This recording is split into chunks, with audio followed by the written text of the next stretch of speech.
Hi, what's up, beautiful people? I just wanted to come in, drop in really quick with a quick video on something that God put on my heart and let me know that it's something that I need to get out and let other people know how they can overcome this as well. Because it's something that's definitely prevalent that's in the world today. There's definitely a spirit of depression just everywhere throughout the world. Everything that we're going through is causing people to just kind of revert back to themselves and just kind of be bogged down by their own problems and stresses. So I just feel like this is something that can help many people, and it's simply just some tips on how to overcome depression. My first tip is going to be to figure out what is causing this feeling of depression, because that definitely comes from somewhere. It definitely stems from somewhere. There is something or someone that is, or even somewhere that is causing you to feel like you're hopeless, like you don't have an outlet.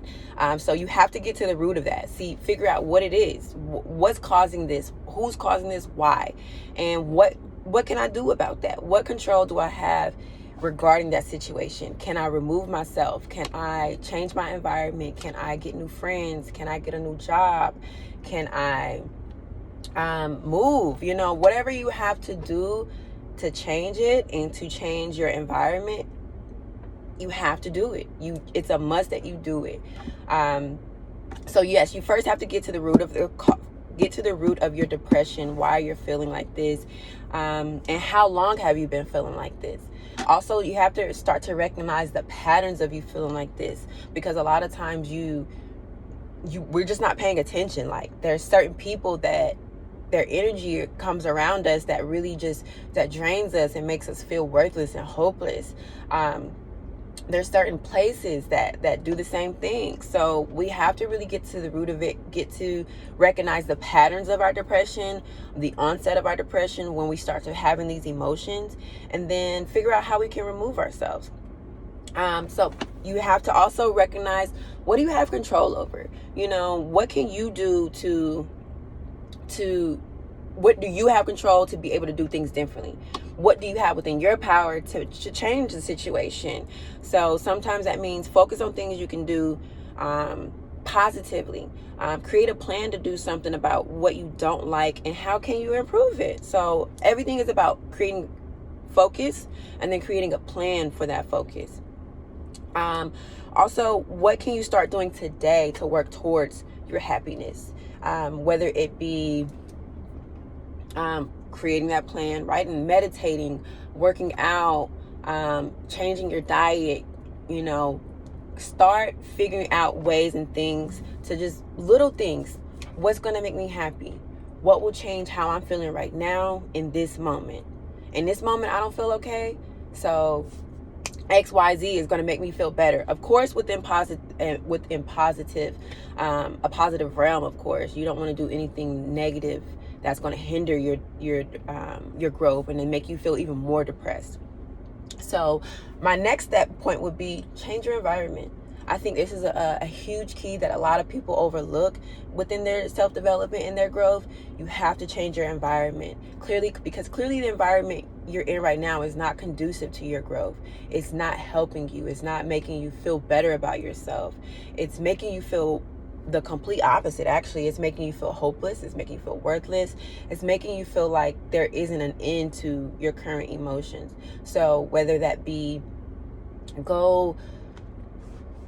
instead of sitting in the house all day, go sit at the beach, go sit at the park, go relieve yourself, go just change your environment. If it's just for today, or if it can be permanently, if you can move, create a plan and focus on how you can move, how you can get out of this situation. If it's a job, create a plan and focus on how you can change that job, how you can move on to another job. But changing your environment is very, very important. Just going to new places and experiencing new things, a lot of times that will spark new motivation and new excitement, inspiration in you, to where you don't want to feel depressed anymore. You want to continue to experience these new things, and with you experiencing these new things consistently, that will help you develop a new mindset, and that new mindset will transition you out of depression. None of this stuff is overnight. It is definitely a process. But within this process of doing these things, you'll definitely see your mindset slowly begin to be altered and transitioning to more positive thoughts, to new things, instead of just focusing on where you were and where you've been. Expose yourself to new ideas, to new people, to new knowledge, new music. Of course, everything still being positive. What thing that I had to do, I had to change my music. I had to change, and music is huge for me. I love music. I listen to music about 80% of my day. And I had to realize that a lot of the music I was listening to was just not conducive to my growth. It was not helping me go beyond where I was. It wasn't making me think higher. It wasn't making me think positive. It was actually kind of keeping me down in the place that I was already in. So I started focusing on more positive music that's not going to remind me of my current situation, but music that's going to motivate me to where I want to go, where I need to go, so I can have new thoughts when I'm listening to those things. So be very conscious of the things that you are consuming, and start to question, is this conducive to my growth? Is this going to help me, or is this going to keep me where I'm at right now? Get new friends, people who are like-minded, people who are equally yoked, people who are trying to grow, who want to do more and see more. You have to surround yourself with those people, because those people can inspire you too. Those people can hold you accountable and say, hey girl, no, we're not